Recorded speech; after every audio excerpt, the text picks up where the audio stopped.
ఇక డీటెయిల్స్ చూస్తే మాతృభూమి రక్షణ కోసం శత్రు దేశాలతో వీరోచితంగా పోరాడి అసువులు బాసిన వీర జవాన్ల త్యాగాలు మరువలేనివని జిల్లా కలెక్టర్ రాజర్షి షా తెలిపారు. కార్గిల్ విజయ్ దివస్ను పురస్కరించుకుని శనివారం పట్టణంలోని మున్సిపల్ కార్యాలయ ఆవరణలో గల కార్గిల్ పార్కులో ఏర్పాటు చేసిన కార్యక్రమంలో ఆయన పాల్గొన్నారు. ఈ సందర్భంగా అమరవీరుల స్తూపం వద్ద పుష్పగుచ్చాలుంచి ఘనమైన నివాళులు అర్పించారు.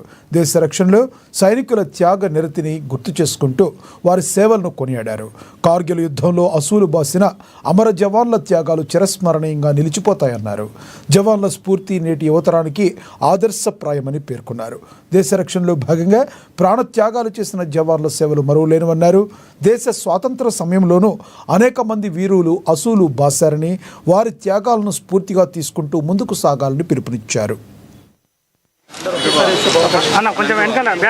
ఈరోజు కార్గిల్ దివస్ సంబంధించిన 26th ఇయర్ కార్యక్రమం ఈరోజు ఇక్కడ చేయడం జరిగింది. మీ అందరికీ తెలుసు 26 జూలై 1999 అప్పటి నుంచి ప్రతి సంవత్సరం మనం కార్గిల్ దివస్ ఈ కార్యక్రమం జరుపుకుంటున్నాము.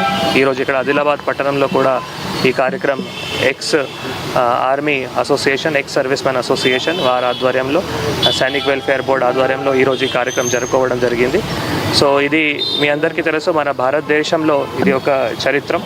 ఎందుకంటే ఇది ఒక చాలా పెద్ద ఎత్తున అప్పుడు ఇండియా పాకిస్తాన్ బార్డర్లో ఇది ఒకటి వార్ అప్పుడు అయింది. దాంట్లో చాలా మంది మన ఎవరైతే ఆర్మీలో కానీ, ఎయిర్ ఫోర్స్లో కానీ, నేవీలో కానీ, సో ఏవైతే 3 ఫోర్సెస్ ఉన్నాయో దాంట్లో వారు ఇప్పుడు ప్రాణం కూడా వారు కోల్పోయారు.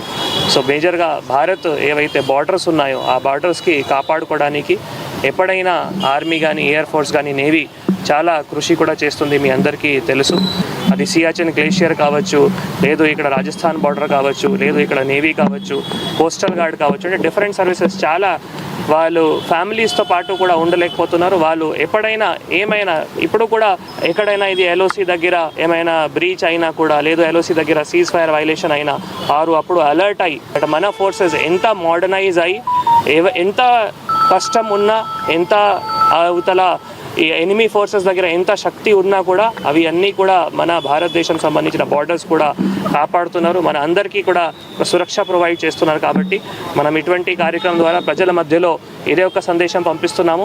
వారు ఏవైతే మన భారతదేశం కోసం ఏవైతే కష్టపడుతున్నారో మనం కూడా ఒక యాజ్ అ సిటిజన్ మనం కూడా మన ఇండియా కోసం ఏం చేయగలిగితే తప్పకుండా చేయాలి. ఒక ఫండమెంటల్ డ్యూటీస్ కూడా మన కాన్స్టిట్యూషన్లో ఏవైతే ఉన్నాయో మనం కూడా తప్పకుండా పాల్గొవాలి. అందరూ communities irrespective of cost, gender, religion ఏమైనా భేదభావం లేకుండా, ఏమైనా డిస్క్రిమినేషన్ లేకుండా కలిసిగా ఉంటే బయట నుంచి సర్వీసెస్, బయట నుంచి ఎనిమీ ఫోర్సెస్ ఉన్నా కూడా మన మధ్యలో ఇంటర్నల్ కాన్ఫ్లిక్ట్ చేయడానికి ఎక్కడైనా అవకాశం ఉండవు. కాబట్టి మనం ఇటువంటి ఒక ఫండమెంటల్ డ్యూటీస్ కార్గిల్ విజయ్ దివస్ని ఆదిలాబాద్లో ఘనంగా నిర్వహించారు. కార్గిల్ పోరాటంలో అసువులు బాసిన అమర జవాన్లకు పలువురు నివాళులు అర్పించారు. పట్టణంలోని కార్గిల్ పార్క్ వద్ద ఎన్సీసీ క్యాడెట్లు అమరవీరుల స్తూపం వద్ద పుష్పాంజలి ఘటించి నివాళులర్పించారు. ర్యాలీ నిర్వహించారు. మాజీ సైనికుల సంఘం ప్రతినిధులు అమరవీరుల స్తూపం వద్ద పుష్పాంజలి ఘటించారు. అమర సైనికుల ఆత్మకు శాంతి కలగాలని కోరుతూ 2 నిమిషాల పాటు మౌనం పాటించారు.